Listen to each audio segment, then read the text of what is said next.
los dones espirituales. Dice 1 Corintios capítulo 12, hoy vamos a leer, a considerar hasta el versículo 6, del versículo 1 al versículo 6. Dice la palabra del Señor: en cuanto a los dones espirituales, no quiero, hermanos, que sean ignorantes. Ustedes saben que cuando eran paganos, de una manera u otra eran arrastrados hacia los ídolos mudos. Por tanto, les hago saber que nadie, hablando por el Espíritu de Dios, dice Jesús es anatema, y nadie puede decir Jesús es el Señor excepto por el Espíritu Santo. Ahora bien, hay diversidad de dones, pero el Espíritu es el mismo. Hay diversidad de ministerios, pero el Señor es el mismo. Y hay diversidad de operaciones, pero es el mismo Dios el que hace todas las cosas en todos. Padre amado, yo te doy gracias por tu misericordia, por tu compasión, por tu gracia, por tu favor inmerecido hacia nosotros. Queremos, Señor, hoy iniciar esta serie, esta predicación sobre los dones espirituales que va del capítulo 12 hasta el 14. Anhelando e implorando, Señor, tu asistencia, tu sabiduría, tu inteligencia, Señor. Que a través de tu Espíritu ilumines nuestro corazón, podamos ser entendidos en las Escrituras, podamos darle sentido a ellas y podamos aplicarlas a nuestras vidas. Yo ruego, Señor, por mis hermanos y mis hermanas, para que tú obres en sus corazones, para que tú, oh Dios, les ilumines, les enseñes, les instruyas. Y cada una de estas cosas, oh Dios, que hoy vamos a aprender, se atesoren en el corazón y produzcan fruto. En el nombre de Jesús. Amén. A todos darle la bienvenida nuevamente. John, eres tú, ¿verdad? Bienvenido, John. Esta es tu casa. Hoy vamos a ver, hermanos, los dones espirituales, esta primera parte, y hoy vamos a ver la Trinidad en los dones espirituales. La Trinidad en los dones espirituales. Normalmente cuando hablamos de los dones del Espíritu, estamos pensando en el Espíritu Santo. Y la verdad, hermanos, es que el Espíritu Santo, como vamos a ver más adelante, es el agente de los dones espirituales. Es, por decir así, el delegado, el doliente, el encargado, por decirlo así, de los dones espirituales. Pero ustedes van a ver, hermanos, que en los dones espirituales interviene la Trinidad de Dios, la triunidad de Dios, el Padre, el Hijo y el Espíritu Santo. No sobra decir, hermanos, verbo y gracia, somos trinitarios, como para que eso quede claro, ¿verdad? Y hoy vamos a ver cómo se ve la Trinidad en los dones espirituales. Sin embargo, los primeros 3 versículos, eso lo vamos a ver a partir del versículo 4, pero los primeros 3 versículos nos introducen otra realidad, y es la siguiente, hermanos. Pablo usa estos 3 versículos para exponer de una manera sutil el Evangelio. Y ahorita usted va a ver por qué. Haciendo énfasis en el Evangelio, haciendo énfasis en la obra del Espíritu Santo en cuanto a la salvación. ¿Cuál es el papel del Espíritu Santo en la salvación? En otras palabras, antes de hablar de los dones espirituales, tenemos que hablar de por qué podemos hablar de dones espirituales. ¿Por qué se habla de dones espirituales? Es algo que no podemos ignorar, dice el versículo 1. En cuanto a los dones espirituales, hermanos, no quiero que sean ignorantes. Pero en el verso 2 y el verso 3 habla del Evangelio. Ese versículo 1 se conecta con el versículo 4, pero hay una especie de paréntesis en el versículo 2 y en el versículo 3. Pablo dice, ustedes saben que cuando eran paganos, de una manera u otra, eran arrastrados hacia los ídolos mudos. En otras palabras, Pablo está haciendo énfasis, miren, vea, ustedes, no quiero que ignoren acerca de los dones espirituales, pero permítanme iniciar por esto. Ustedes, antes de ser cristianos, antes de estar aquí lidiando con estos problemas de los dones espirituales, ustedes eran arrastrados hacia los ídolos mudos. Vivían una vida, por decirlo así, muerta en delitos y pecados. Y eso es lo que vemos en otros pasajes, como Gálatas capítulo 4, versículo 8. Gálatas capítulo 4, versículo 8 dice, pero en aquel tiempo cuando ustedes no conocían a Dios, eran esclavos, siervos de los que por naturaleza no son dioses, es decir, de los ídolos. Hay que aclarar, hermanos, que un ídolo no es solamente una estatua de piedra, de madera, de yeso, una pintura, ¿verdad? Un lugar. Un ídolo es todo aquello a lo cual yo le digo, sin ti no puedo vivir. Un ídolo puede ser mi tiempo. Es que yo no comparto mi tiempo con nadie, o yo no quiero renunciar a mi tiempo libre, o yo no quiero renunciar a tal cosa. Un ídolo puede ser un hijo. A mí que me hagan lo que sea, pero por mi hijo me muero. Eso es un ídolo. Un ídolo puede ser mi trabajo.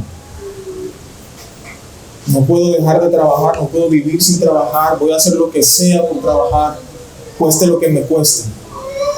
Un ídolo es la belleza, un ídolo es la vanidad, un ídolo es el dinero, un ídolo es estar a la moda, un ídolo es la apariencia física, un ídolo es cómo nos ven los otros, nuestra reputación es un ídolo. Y hacemos todo no porque queramos glorificar al Señor, sino para guardar mi reputación, que la gente no piense mal de mí. Observe, hermanos, que en cada una de esas cosas la motivación que me lleva a hacer lo que hago no es la gloria de Dios, sino conservar mi reputación, mi belleza, mi estatus social, mi estatus político, mi trabajo, mi hijo, mi hija, mi esposo, mi esposa, mi dinero. Cuando yo hago lo que sea o estoy dispuesto a hacer lo que sea por obtener algo, estoy diciendo, sin eso no puedo vivir, de ti depende mi existencia. Por eso es que estoy dispuesto a hacer lo que sea por eso. Así es que, mis hermanos, antes de conocer a Cristo, cuando no conocíamos a Dios, éramos esclavos de eso. ¿Por qué esclavos? Porque el ídolo controla nuestra vida, controla nuestro tiempo, controla nuestra billetera. Es el ídolo el que pone la agenda en mi vida. Efesios capítulo 2, versículo 11. Recuerden que en otro tiempo ustedes, los gentiles en la carne, que son llamados incircuncisión por la tal llamada circuncisión hecha en la carne por manos humanas. Efesios capítulo 2, versículo 11 dice, en ese tiempo ustedes estaban separados de Cristo, excluidos de la ciudadanía de Israel, extraños a los pactos de la promesa, sin tener esperanza y sin Dios en este mundo. Esa era nuestra vida. Primera Tesalonicenses, capítulo 1, versículo 9.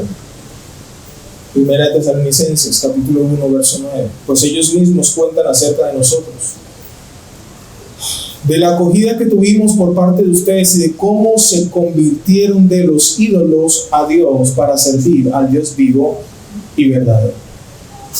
Vimos en 1 Corintios, en pasajes anteriores, que un ídolo no es nada en este mundo, que los otros dioses no existen, que solamente hay un único Dios vivo y verdadero, nuestro Dios, que los demás ídolos no existen, a pesar de que nosotros le veneremos y le adoren, etc. Esos ídolos no existen. Por eso Dios aborrece la idolatría, porque es una vanidad, es algo vacío. Es algo que le estamos dando a algo o a alguien que no es al Creador. Romanos capítulo 1 dice que en vez de darle gracias al Señor, nos envanecimos en nuestros razonamientos y empezamos a adorar y servir a las criaturas antes que al Creador. Tito capítulo 3, versículo 3. Porque nosotros también en otro tiempo éramos necios, desobedientes, extraviados, esclavos de deleites y placeres diversos, viviendo en malicia y envidia, aborrecibles y odiándonos los unos a los otros. Alguien mencionaba, hermano, ¿es posible que nosotros lleguemos a conseguir la paz total? No me estoy refiriendo a la paz total de Pedro, pero podemos lograr esa utopía que pretende Naciones Unidas de lograr la paz mundial. Mis hermanos, mientras exista el pecado, no hay paz. Porque ¿qué es la guerra? La guerra con armas nucleares es la guerra que hay entre Lian y Zoe por un juguete. Es la misma, solo que Lian y Zoe lo único que tienen a la mano es la mano. O el mismo juguete y se lo lanzan al otro. Pero en la medida que crece ya dicen, pero es que este juguete es de esponja, voy a darle con algo contundente, voy a buscar una piedra. Y cuando son adolescentes, entonces dicen, pero es que esto no me sirve, voy a buscar un machete. Y cuando son adultos, esto no me sirve.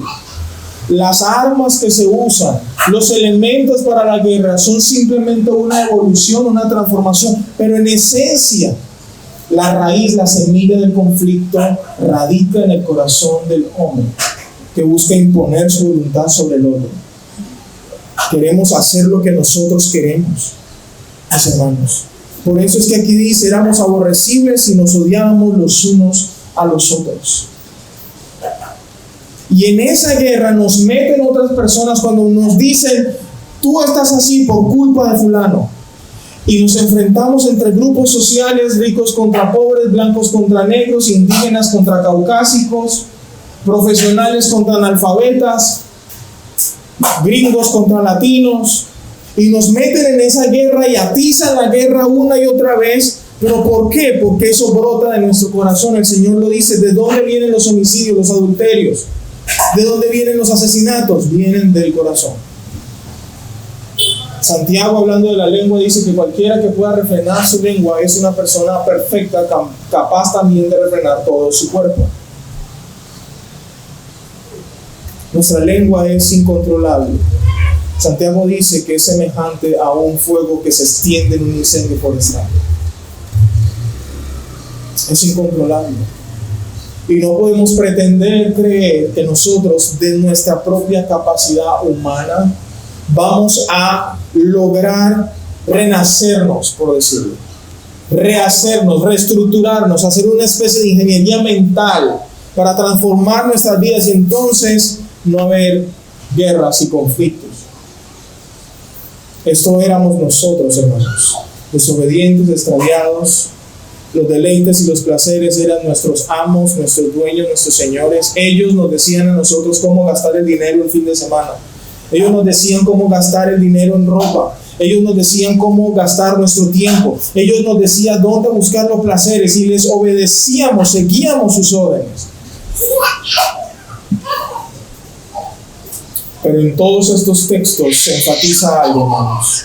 Nosotros también en otro tiempo éramos. Eso era lo que éramos. Eso es algo pasado. 2 Corintios lo dice de esta manera.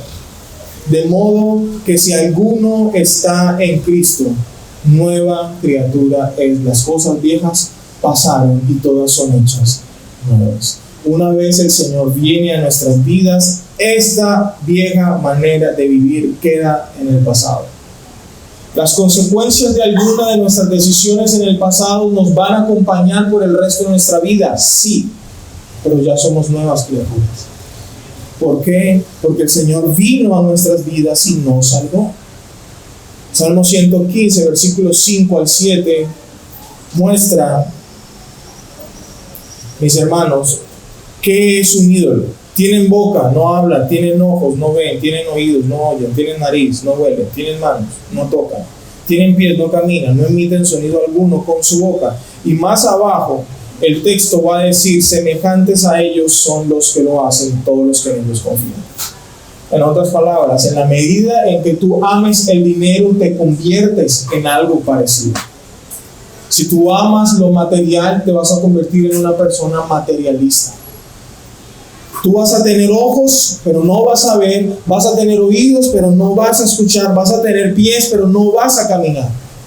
Porque eres semejante a los ídolos. Esta era la vida que teníamos antes en el mundo. Simplemente éramos arrastrados a vivir así.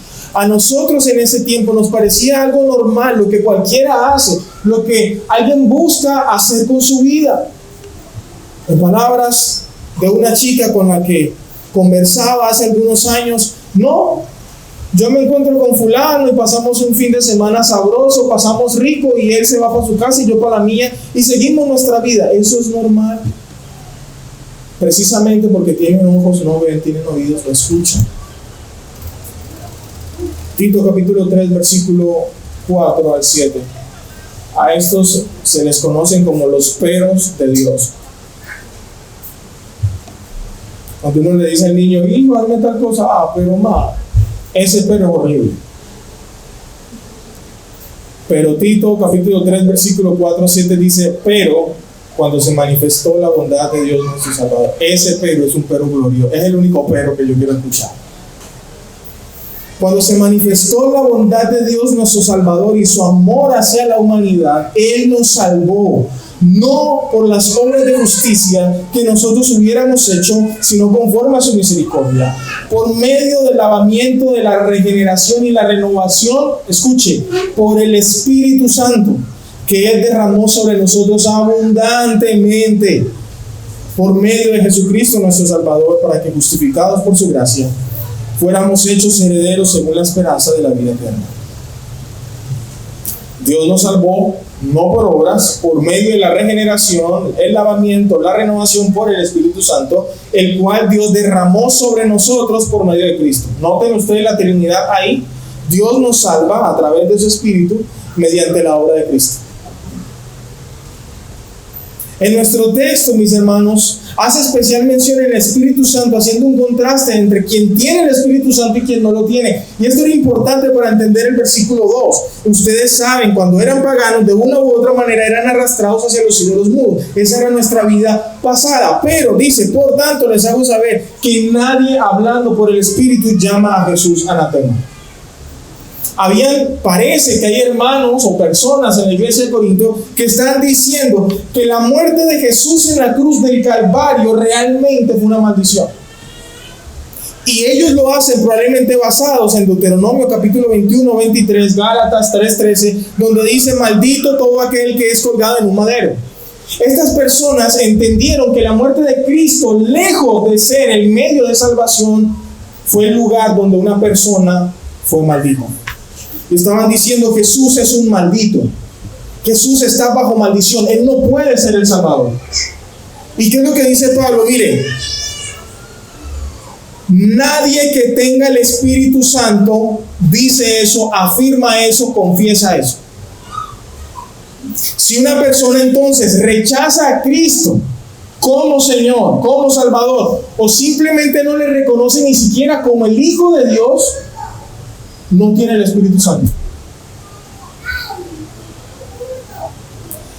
Y lo contrario solo es posible por el Espíritu Santo. Dice Pablo: nadie puede decir Jesús es el Curios, Jesús es el Señor, excepto por el Espíritu Santo. En otras palabras, el Espíritu Santo, una de las marcas distintivas de que tenemos el Espíritu Santo, lo primero que dice Pablo es que no son los dones. Voy a repetir eso. La primer marca del Espíritu Santo en la vida del creyente no son los dones. La evidencia del Espíritu Santo en esa persona es si confiesa o no confiesa a Cristo como Señor. En otras palabras, si es salvo o no es salvo. Contrario a lo que en algunas congregaciones se enseña, es que yo quiero ver si realmente tienes el Espíritu. Lo que está pensando es: muéstrame tu lengua, muéstrame tus dones. No. Pablo está diciendo: muéstrame a Cristo. ¿Por qué? Porque nadie, hablando por el Espíritu de Dios, dice Jesús es anatema.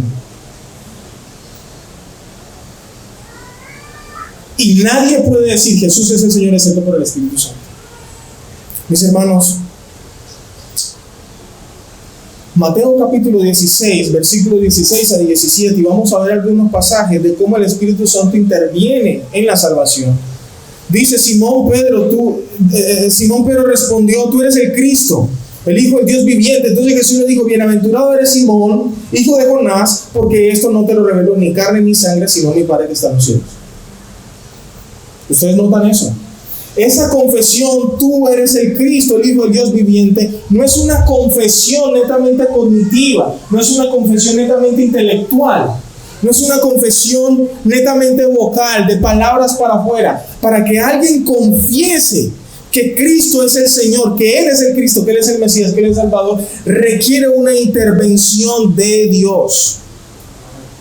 Y en general esta se hace a través del Espíritu Santo.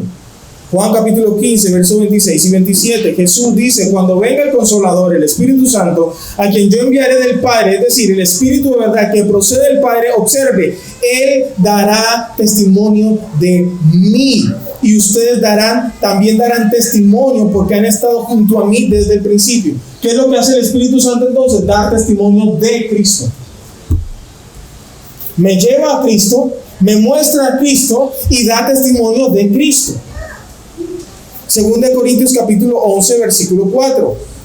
Porque si alguien viene y predica a otro Jesús a quien no hemos predicado, reciben un espíritu diferente que no han recibido, o aceptan un evangelio distinto que no han aceptado, o bien lo toleran. Hermanos, Gálatas en el capítulo 1 va a hablar de algo similar y dice: si a un ángel se presenta ante ustedes y predica un evangelio distinto, sea anatema. Entonces, si la misión del Espíritu Santo, parte de su misión es revelar a Cristo, mostrar a Cristo, guiarnos a Cristo, mantenernos en Cristo, la primera marca distintiva de que alguien tiene el Espíritu Santo es si tiene a Cristo. No los dones. No los dones.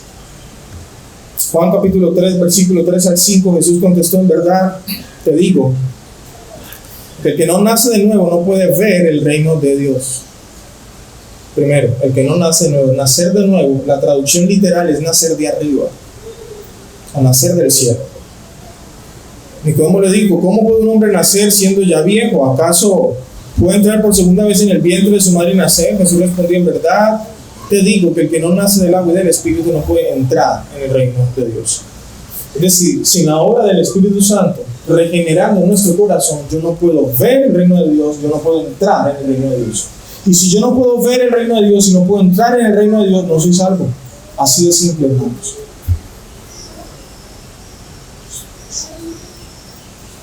Un comentarista dice: la confesión Jesús es Señor es uno de los credos más antiguos, quizá el más antiguo del cristianismo. Juan capítulo 13, versículo 13. Dice el texto: ustedes me llaman maestro y señor, y tienen razón, porque lo soy. Filipenses capítulo 2, verso 11: y toda lengua confiese que Jesucristo es el Señor, para gloria de Dios Padre. Ya observamos en 1 Corintios capítulo 12, verso 3, que nadie puede decir Jesús es Señor a menos que sea por el Espíritu.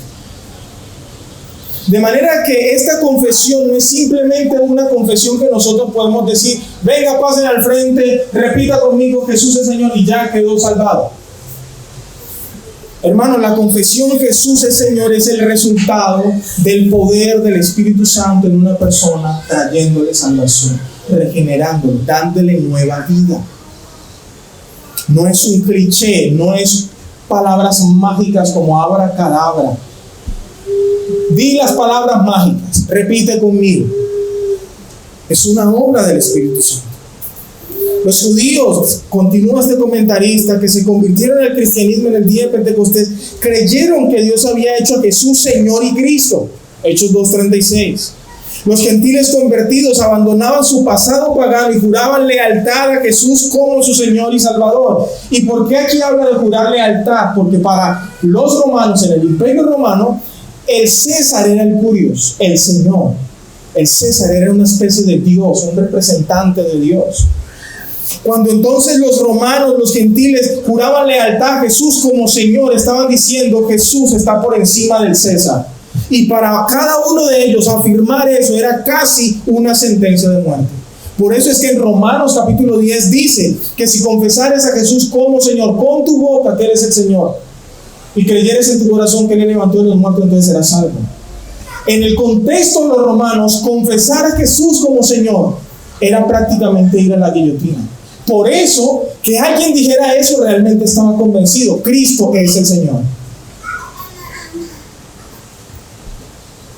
Mis hermanos, cristianos de origen judío, gentil, aceptaban a Jesús como gobernante del mundo, como Rey de Reyes y Señor de Señores.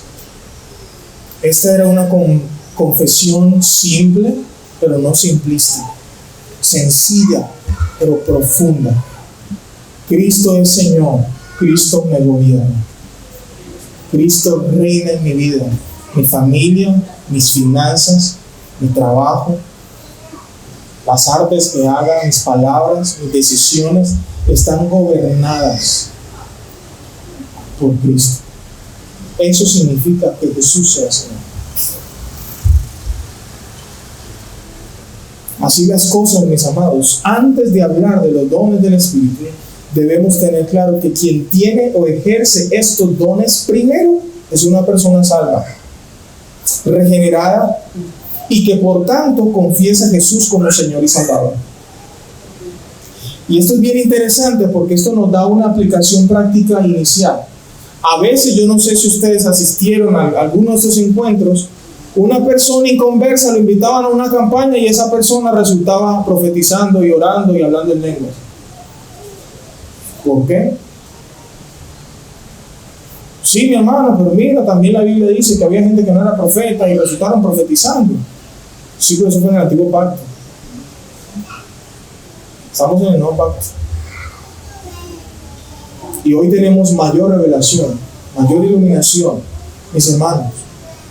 Entonces la primera pregunta antes de revisar si tengo o no tengo dones, mis hermanos, es: ¿soy cristiano? ¿He sido regenerado por el poder del Espíritu Santo? ¿Habita el Espíritu en mí? ¿Está en mí? ¿Conozco a Cristo y Él es mi Señor? Mis hermanos, los dones se desprenden de la habitación del Espíritu en nosotros. A esos dones, el griego aquí les llama carisma, de ahí la palabra carismático. Cuando usted escucha, ay, esa iglesia es carismática, estamos refiriendo es que en esa iglesia hacen un énfasis y casi que todo lo que hacen en el culto gira en torno a los dones espirituales. Si ese día no hay manifestación de dones, el culto estuvo mal. Puede que no haya predicación, que no haya palabra, que no haya Cristo, que no haya, pero lo que no puede faltar son los dones. No pueden faltar la lengua, la profecía, el milagro, gente tumbada, lo que sea, porque si eso está, ahí está Dios. Pero si no está, por eso hay ese énfasis en la carisma, en los dones. Carisma es una palabra bíblica, significa don, gracia o regalo. Mis hermanos, ¿de dónde vienen los dones? Si bien, como les dije en la introducción, el Espíritu Santo es el agente de los dones espirituales, en esos dones, en esos carismas, interviene la Trinidad de Dios. Interviene la Trinidad de Dios.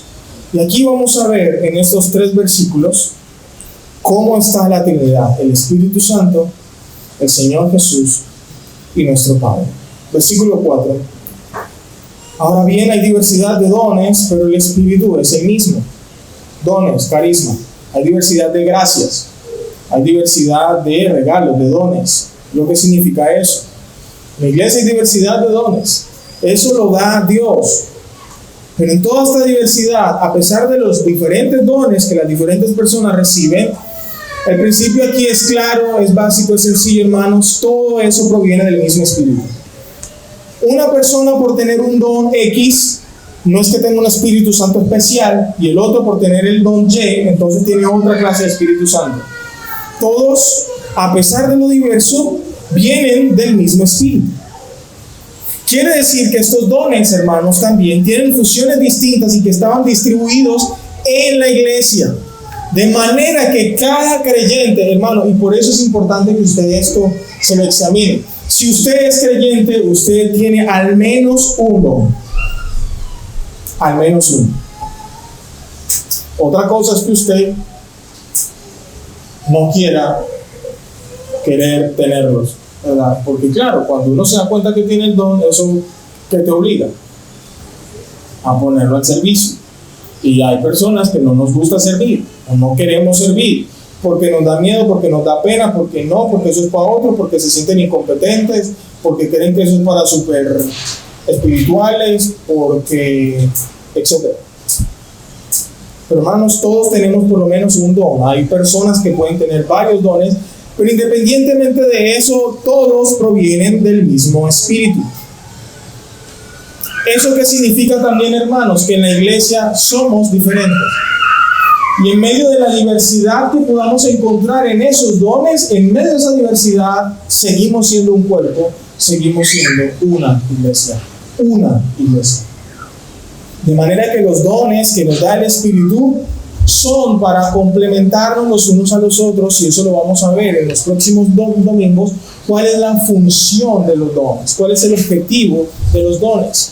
Primera de Pedro capítulo 4 verso 10 dice: según cada uno ha recibido un don especial, úselo, sirviéndose los unos a los otros como buenos administradores de la multiforme gracia de Dios. ¿Notan ustedes? La gracia de Dios es multiforme. Él ha administrado a cada uno de ustedes y ustedes deben usarlo para el servicio los unos a los otros. Ahí hablamos del Espíritu Santo. Versículo 5. Hay diversidad de ministerios, pero el Señor es el mismo. La palabra ministerio, griego, diaconias, de ahí viene la palabra diácono. En otras palabras, hay diversidad de servicios. Eso es lo que significa también la palabra diácono. Hay diversidad de servicios. Pero el Señor de esas diaconías, de esos ministerios, es el mismo. De manera que en Efesios capítulo 4, versos 11 y 12, dice la palabra: Él dio a algunos. Él, más atrás, hermanos, en el versículo 7 de Efesios capítulo 4, habla de Cristo, pero a cada uno de nosotros se nos ha concedido la gracia conforme a la medida del don de Cristo. Cristo reparte estos dones. En este texto habla que estos dones son dones hombres, y a algunos, verso 11, les dio el ser apóstoles, otros profetas, otros evangelistas, otros pastores y maestros. ¿A fin de qué? De capacitar a los santos. Entonces aquí tenemos dones del Espíritu, ¿verdad? Carismas, gracias. Pero ahora hablamos de ministerios, de formas de servicio. Algunos entienden que esto no solamente habla de los ministerios o de las órdenes religiosas, como están aquí apóstoles, profetas, evangelistas, maestros, sino también, en virtud de la palabra diaconías, que es servidor, de todo cualquier tipo de servicio que se hace aquí en la iglesia. Dios lo ha dado a todos. Por eso es que en esta iglesia todos debiéramos servir. Yo hace 15 días, 20, no recuerdo, yo hice un llamado: hermano, necesitamos sugieres. Pregúntenme en mi WhatsApp cuántos mensajes recibí. 0. Y yo, ¿pero por qué? Mis hermanos, el servicio en la iglesia, hablando de la congregación, pero el servicio los unos a los otros, que puede ser por fuera de la iglesia, no es algo opcional. No es algo que, hoy tengo ganas de servir a la hermana Pepita. No, pero yo no tengo ganas. Porque así no actúa Dios, como que, hoy voy a darle aire a Eliezer, pero en la noche se lo quito. Después lo resucito y le vuelvo a dar aire, y así vemos a ver cómo amanezco. Mis hermanos, el servicio no es opcional.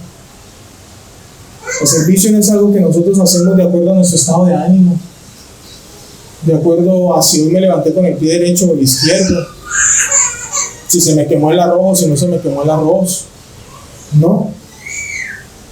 ¿Para qué? A fin de capacitar a los santos para la obra del ministerio, para la edificación del cuerpo de Cristo. Mis hermanos, debemos cultivar en nosotros un corazón de servicio. ¿Por qué servir a otros a veces nos cuesta tanto? Porque servir a otros nos pone en la posición de, entre comillas, de inferioridad.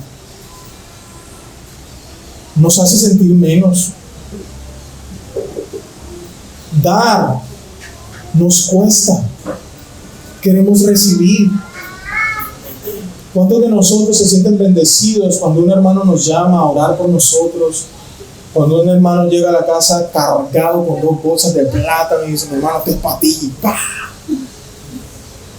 ¿Cómo se siente bien, verdad? Se siente bien. ¿Cómo se siente uno cuando le dice: vamos a tomarnos un cafecito, yo te invito? Gloria a Dios por eso, ¿verdad? Pero la Biblia dice que más bienaventurado es dar que recibir. Dios les dio a ustedes ministerios o áreas de servicio. si usted lo quiere llamar. ¿Para qué? Para que usted sirva a otros y edifique a otros, no para que usted se quede con eso.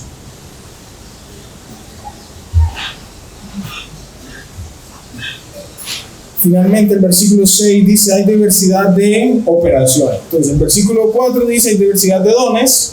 Versículo 5, diversidad de ministerios. Y ahora aquí va a decir diversidad de operaciones. Esta palabra operaciones, griego, energema, efectos, actividades, operaciones.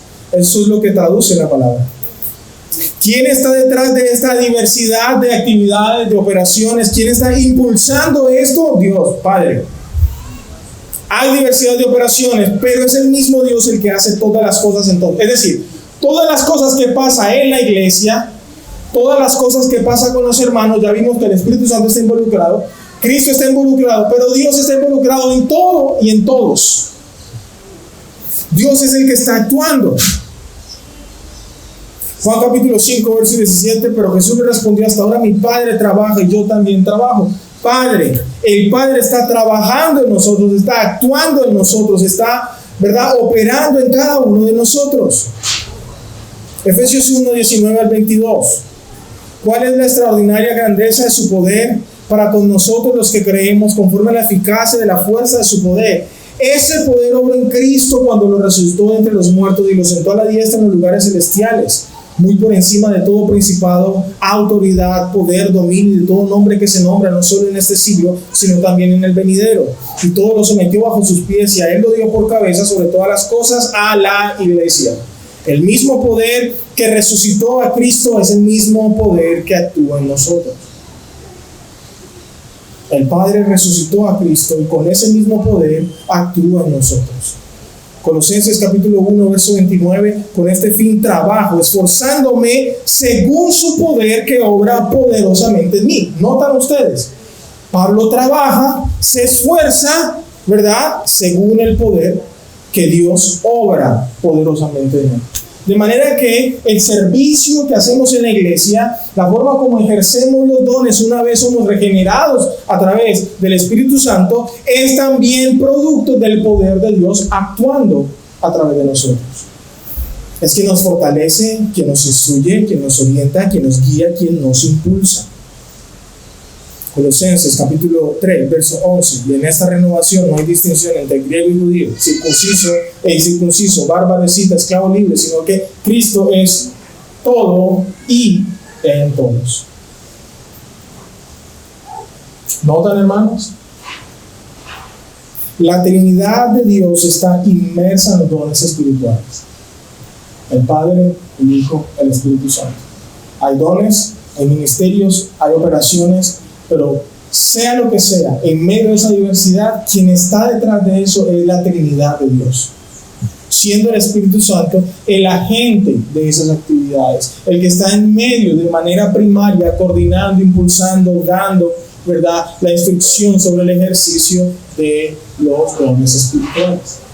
De manera que cuando usted hable o vaya a explicar o predicar o enseñar o vaya a hacer algún tipo de comentario sobre los dones espirituales, inicia primero hablando del Evangelio, porque es como Pablo inicia hablando.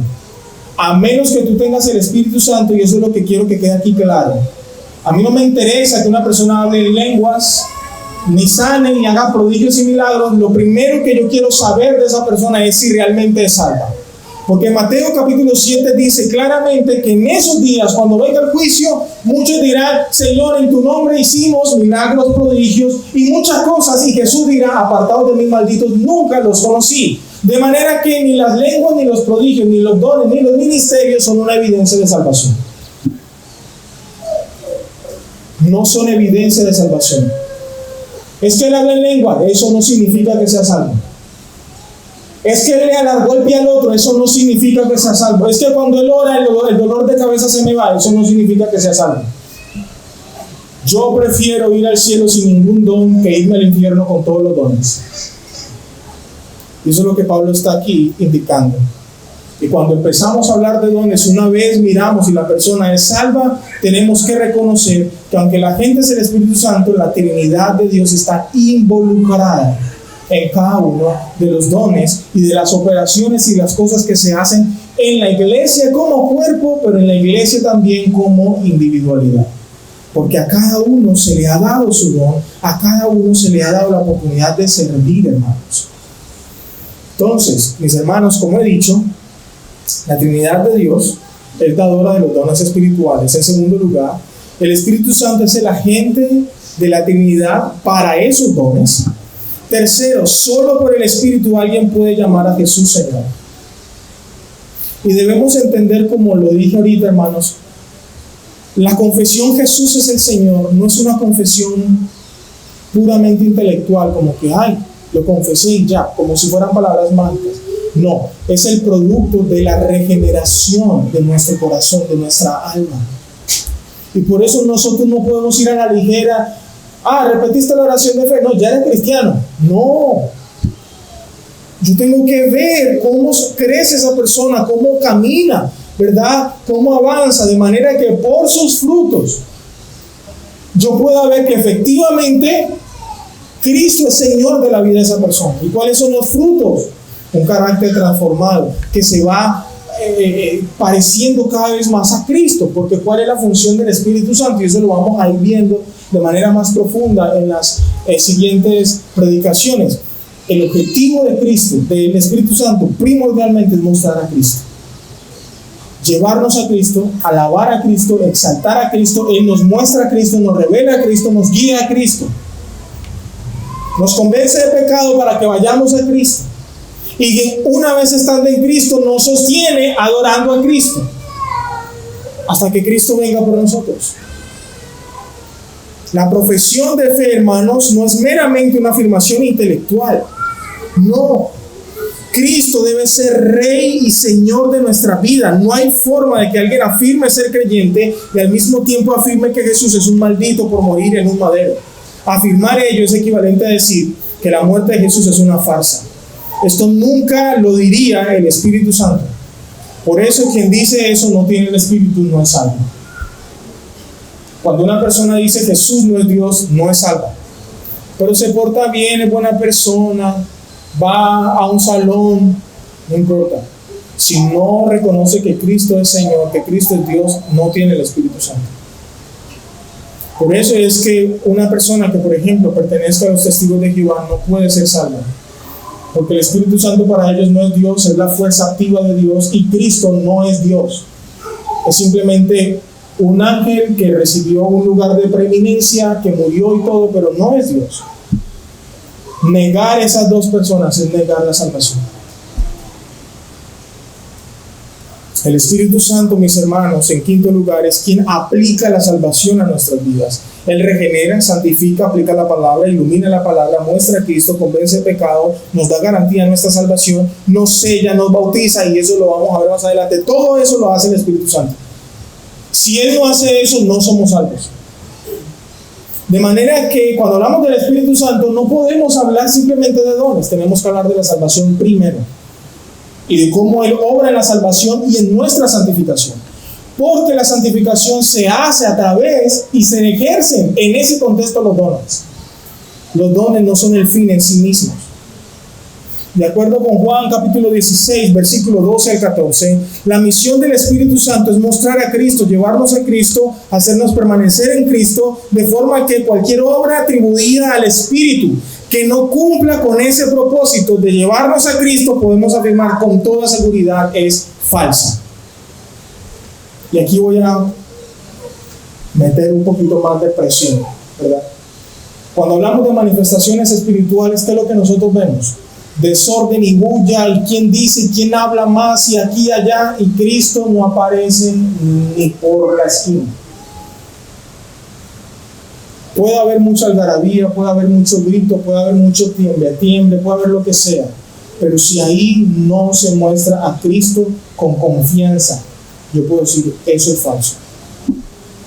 Eso puede ser emocionalismo, eso puede ser un éxtasis, eso puede ser lo que sea, menos una manifestación del Espíritu. Y la gente vomita y se desordena, y entonces alguien por allá grita, aquí está el Espíritu. Falso, porque ahí no se está mostrando a Cristo. A mí no me están revelando a Cristo, a mí no me están llevando a Cristo. No me están diciendo algo que me lleve a parecerme a Cristo.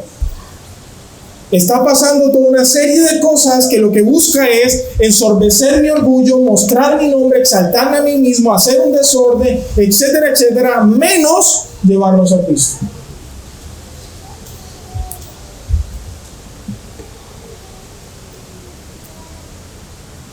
Finalmente, hermanos, si bien Pablo habla del Espíritu Santo, de Jesús y del Padre obrando en nosotros, no hay algo así como los dones de Cristo o los dones del Padre, los dones del Espíritu. Aquí hablamos de los dones del Espíritu, pero recuerden, Dios como Trinidad hace todas las cosas en todos. Y yo quiero que eso quede ahí como, eso es doctrina básica, que quede ahí entre ceja y ceja y pecho y espalda. Acabo de tener un déjà vu, como que ya había estado aquí. Dios es bueno. Mis hermanos, que Dios nos ayude a empezar a construir una visión bíblica de los dones. Y yo les dije que iba a ir despacio, pero quiero que esto quede absolutamente claro. Vamos a orar.